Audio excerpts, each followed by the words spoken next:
হলো যুক্তরাষ্ট্র রাশিয়ার পারমাণবিক অস্ত্র চুক্তির মেয়াদ। মস্কোর সময় বাড়ানোর প্রস্তাবে জবাব দেয়নি ওয়াশিংটন। জাতিসংঘ মহাসচিবের উদ্বেগ। ইউক্রেন যুদ্ধ বন্ধের সিদ্ধান্ত ছাড়াই আবুধাবিতে শেষ হলো দ্বিতীয় দফার বৈঠক। বন্দি বিনিময়ে রাজি মস্কো কিয়েভ। সংলাপের মধ্যেই রুশ হামলায় আহত 2। এবং এপস্টেইনের সঙ্গে ইসরায়েলের গোয়েন্দা সংস্থা মোসাদের সংশ্লিষ্টতার ইঙ্গিত। আন্তর্জাতিক মহলে আলোচনার ঝড়। ম্যান্ডেলসনকে নিয়োগ দেয়ায় ক্ষমা চাইলেন স্টারমার। গাজায় রাফা ক্রসিং খুললেও নেই স্বস্তি। ইসরায়েলি হামলায় 1 ফিলিস্তিনি নিহত। অসুস্থ ও আহতদের চিকিৎসায় ধীর গতি। মার্চে ফের যাত্রার ঘোষণা গ্লোবাল সুমুদ ফ্লোটিলার। সংঘাত এড়াতে ওমানে আজ যুক্তরাষ্ট্র ইরানের বৈঠক। সমঝোতা না হলে পরিস্থিতি ভয়াবহ হতে পারে হুঁশিয়ারি ট্রাম্পের। মোকাবেলায় প্রস্তুত তেহরানও।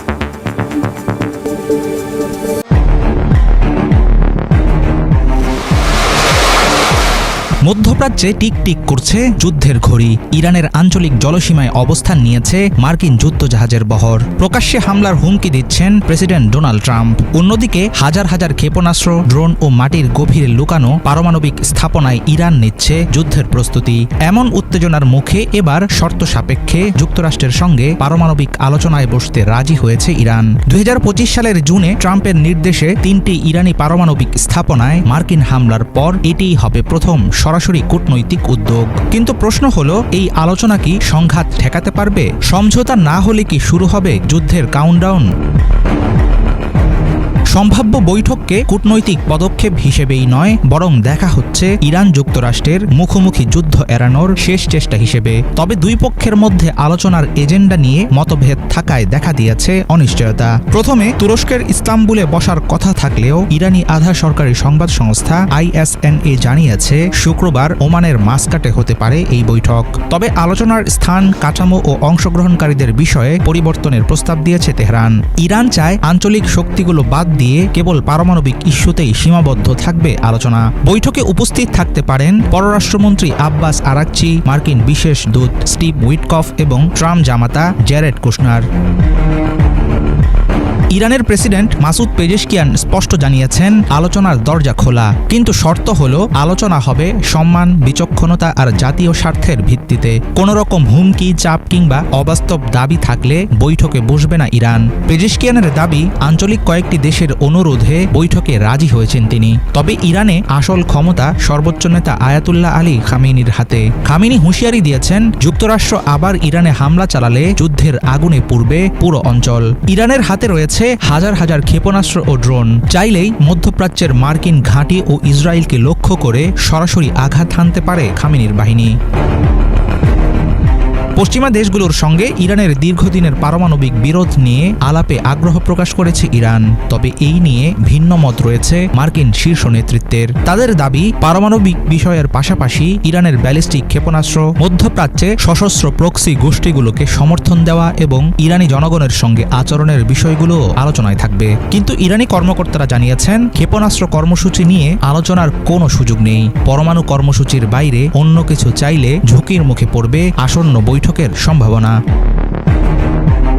গত কয়েক সপ্তাহে ক্রমেই জটিল হয়ে উঠেছে মধ্যপ্রাচ্যের পরিস্থিতি। ইরানের আঞ্চলিক জলসীমায় বড় আকারের নৌবহর পাঠিয়েছেন প্রেসিডেন্ট ট্রাম্প। প্রকাশ্যে ঘোষণা দিয়েছেন, ইরান নতুন চুক্তিতে না এলে আবার হামলা হতে পারে। সাম্প্রতিক বিক্ষোভ দমনে তেহরানের কঠোর ব্যবস্থা গ্রহণের জেরে সামরিক পদক্ষেপের হুমকিও দিয়েছিলেন ট্রাম্প। মার্কিন গোয়েন্দা সূত্র জানিয়েছে, ইরানের শীর্ষ নেতৃত্ব, পারমাণবিক স্থাপনা ও সরকারি ভবন সবই ছিল সম্ভাব্য টার্গেট। এমন পরিস্থিতিতে কাতার, তুরস্ক, মিশর সহ বেশ কয়েকটি দেশ যুদ্ধ ঠেকাতে মাঠে নেমেছে। কূটনীতির টেবিলে সমাধান না হলে মধ্যপ্রাচ্য কি এগোবে নতুন যুদ্ধের দিকে?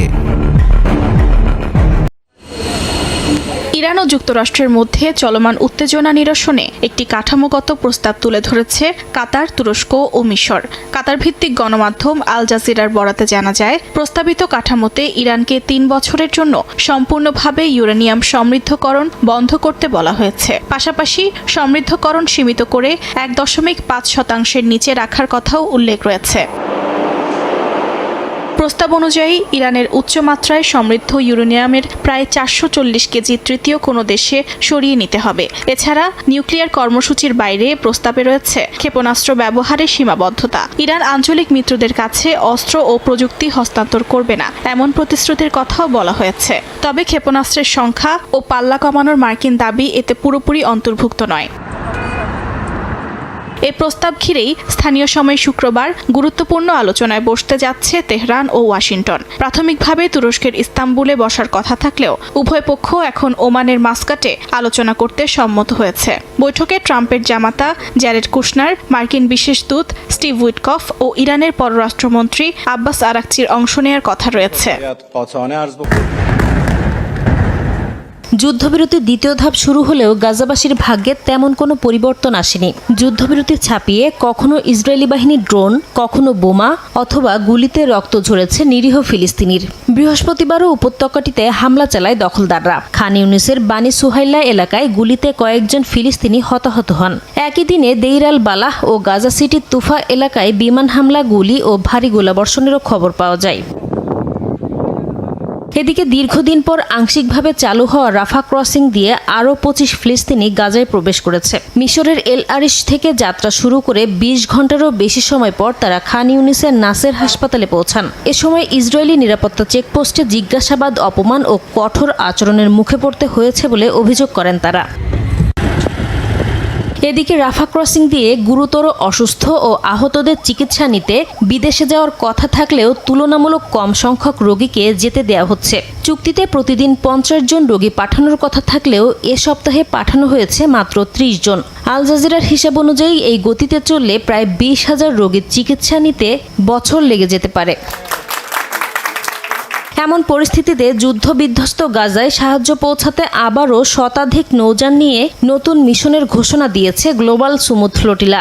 আয়োজকরা জানান, আগামী মাসে 100টিরও বেশি নৌযানে করে প্রায় 1000 কর্মী গাজার উদ্দেশ্যে রওনা দেবেন। ওই দলে চিকিৎসকের পাশাপাশি যুদ্ধাপরাধ তদন্তকারীরাও থাকবেন। এর আগে গত অক্টোবরে গাজার অবরোধ ভাঙার চেষ্টা করা এই ফ্লোটিলার প্রায় 40টি নৌযান জব্দ ও 450 জনের বেশি মানুষকে গ্রেপ্তার করে ইসরায়েলি বাহিনী। বড় কোনো অগ্রগতি ছাড়াই আবুধাবিতে 2 দিনব্যাপী যুক্তরাষ্ট্র, রাশিয়া ও ইউক্রেনের প্রতিনিধিদের ত্রিপক্ষীয় বৈঠক শেষ হয়েছে। আলোচনায় কোনো শান্তি চুক্তি হয়নি, তবে মানবিক দিক থেকে এসেছে একটি গুরুত্বপূর্ণ সিদ্ধান্ত। বৃহস্পতিবারের আলোচনায় বন্দি বিনিময়ের বিষয়ে সম্মত হয় রাশিয়া, ইউক্রেন। এরপর দুই দেশই 157 জন করে যুদ্ধবন্দী হস্তান্তর করে। যুক্তরাষ্ট্র, রাশিয়া ও ইউক্রেনের প্রতিরক্ষা মন্ত্রণালয় বিষয়টি নিশ্চিত করেছে। ইউক্রেনের মুক্তি পাওয়া বন্দীদের মধ্যে বেআইনিভাবে সাজা পাওয়া সেনা ও বেসামরিক নাগরিক আছেন। চলতি বছর এটি দুই দেশের প্রথম যুদ্ধ বিনিময়। এর আগে গত বছরের অক্টোবরে সবশেষ বন্দি বিনিময় হয়। আলোচনায় মার্কিন বিশেষ দূত স্টিভ উইটকফ বলেন, বন্দি বিনিময় প্রমাণ করে কূটনৈতিক যোগাযোগ কার্যকর ফল দিচ্ছে। যুদ্ধ শেষের পথে এগোতে এই আলোচনা গুরুত্বপূর্ণ বলেও মন্তব্য করেন তিনি। বৈঠকের বিষয়ে ইতিবাচক ইঙ্গিত দিয়েছেন রাশিয়ার প্রতিনিধি কিরিল দিমিত্রিয়েভ। তবে ইউরোপের কয়েকটি দেশের বিরুদ্ধে আলোচনায় বাধা দেওয়ার অভিযোগ তুলেছেন তিনি। এদিকে সহজ নয় উল্লেখ করে যুদ্ধবন্ধের আলোচনায় ইউক্রেন গঠনমূলক অবস্থান বজায় রাখবে বলে জানান প্রেসিডেন্ট ভলোদিমির জেলেনস্কি। এমন পরিস্থিতিতে 2021 সাল থেকে বন্ধ থাকা উচ্চ পর্যায়ের সামরিক যোগাযোগ পুনরায় চালুর বিষয়ে সম্মত হয়েছে যুক্তরাষ্ট্র ও রাশিয়া। এক বিবৃতিতে যুক্তরাষ্ট্রের ইউরোপীয় সামরিক কমান্ড জানায়, এই চ্যানেল ভবিষ্যতে স্থায়ী শান্তির পথে কাজ করতে সামরিক পর্যায়ে নিয়মিত যোগাযোগ রাখবে। এদিকে আলোচনার মধ্যেও থেমে নেই রুশ হামলা। কিয়েভে মস্কোর ড্রোন হামলায় হতাহত হয়েছেন কয়েকজন। ক্ষতিগ্রস্ত হয়েছে আবাসিক ভবন ও শিক্ষা প্রতিষ্ঠান। এ অবস্থায় ইউক্রেনের জন্য 90 বিলিয়ন ইউরো ঋণ প্যাকেজের বিস্তারিত চূড়ান্ত করেছে ইউরোপীয় ইউনিয়ন। জেফ্রি এপস্টাইনকে কেন্দ্র করে গত 1 দশকের সবচেয়ে বড় অপরাধমূলক বিতর্ক তৈরি হয়েছে। এই ধনকুবেরের বিরুদ্ধে শুধু যৌন নিপীড়নের অভিযোগই নয়, তার সাথে বিদেশি গোয়েন্দা সংস্থা, বিশেষ করে ইসরায়েলের সম্পৃক্ততার নানা তথ্য এখন আন্তর্জাতিক মহলে আলোচনার জন্ম দিয়েছে। এপস্টাইন রহস্যের গোড়ায় রয়েছেন তার সহযোগী গ্লিন ম্যাক্সওয়েল। গ্লিনের বাবা রবার্ট ম্যাক্সওয়েল ছিলেন ব্রিটেনের একজন প্রভাবশালী গণমাধ্যম ব্যবসায়ী। 1991 সালে তার মৃত্যুর পর জানা যায় তিনি ইসরায়েলি গোয়েন্দা সংস্থা মোসাদের সাথে গভীরভাবে যুক্ত ছিলেন, তাই ইসরায়েল তাকে রাষ্ট্রীয় মর্যাদায় সমাহিত করে। ইসরায়েলের সাবেক প্রধানমন্ত্রী এহুদ বারাকের সাথে এপস্টাইনের সম্পর্ক কেবল ব্যক্তিগত ছিল না। প্রকাশিত নথি অনুযায়ী 2015 সালে এহুদ বারাকের একটি প্রতিষ্ঠানে কয়েক মিলিয়ন ডলার বিনিয়োগ করেন এপস্টাইন। একজন চিহ্নিত অপরাধীর কাছ থেকে একজন সাবেক প্রধানমন্ত্রীর বড় অঙ্কের বিনিয়োগ নেওয়া আন্তর্জাতিক কূটনীতিতে বিরল ঘটনা।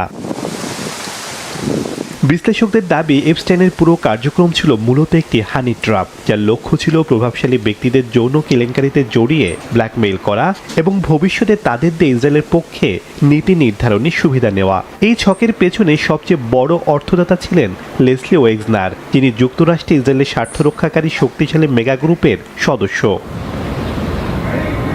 কারাগারে এপস্টাইনের রহস্যজনক মৃত্যুতে অনেক সত্য চাপা পড়ে গেলেও প্রাপ্ত তথ্য উপাত্ত স্পষ্ট ইঙ্গিত দেয় এর পেছনে ছিল গভীর রাজনৈতিক ও গোয়েন্দা সংশ্লিষ্টতা। 2010 সালে তৎকালীন মার্কিন প্রেসিডেন্ট বারাক ওবামা ও রুশ প্রেসিডেন্ট দিমিত্রি মেদভেদেবের মধ্যে স্বাক্ষরিত হয় স্ট্র্যাটেজিক আর্মস রিডাকশন ট্রিটি বা স্টার্ট। 2011 সালে কার্যকর হওয়া এই চুক্তির মাধ্যমে দুই দেশের পারমাণবিক ওয়ারহেড মোতায়েন সীমিত করা হয়। 2021 সালে এর মেয়াদ আরও 5 বছর বাড়ানো হয়। 15 বছর মেয়াদের এই চুক্তি শেষ হবে স্থানীয় সময় বৃহস্পতিবার। রুশ প্রেসিডেন্ট ভ্লাদিমির পুতিন জানান, মস্কো আরও 12 মাসের জন্য মেয়াদ বাড়ানোর প্রস্তাব দিলেও যুক্তরাষ্ট্র এর কোনো জবাব দেয়নি। প্রাথমিকভাবে স্টার্টের সময়সীমা বাড়ানোর বিষয়ে আগ্রহ দেখালেও চলতি বছরের জানুয়ারিতে তা প্রত্যাখ্যান করেন ট্রাম্প।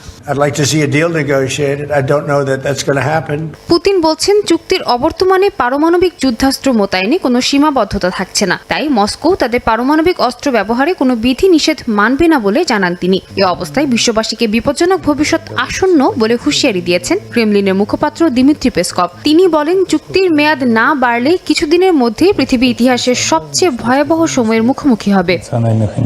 জাতিসংঘ মহাসচিব আন্তোনিও গুতেরেসও একই বার্তা দেন। তিনি বলেন, এটি আন্তর্জাতিক শান্তির জন্য গুরুতর মুহূর্ত। গুতেরেস সতর্ক করেন, 50 বছরেরও বেশি সময়ে এই প্রথম বিশ্বে কোনো কার্যকর পারমাণবিক চুক্তির অস্তিত্ব থাকছে না, যা বর্তমান প্রেক্ষাপটে আরও ভয়াবহ রূপ নিতে পারে। তবে এই সুযোগকে কাজে লাগিয়ে যুদ্ধে জর্জরিত বিশ্বের জন্য নতুন একটি পারমাণবিক অস্ত্র নিয়ন্ত্রণ কাঠামো তৈরির পরিকল্পনার আহ্বান জানান তিনি। একই সঙ্গে যুক্তরাষ্ট্র ও রাশিয়াকেও আলোচনার টেবিলে ফিরতে অনুরোধ করেন গুতেরেস।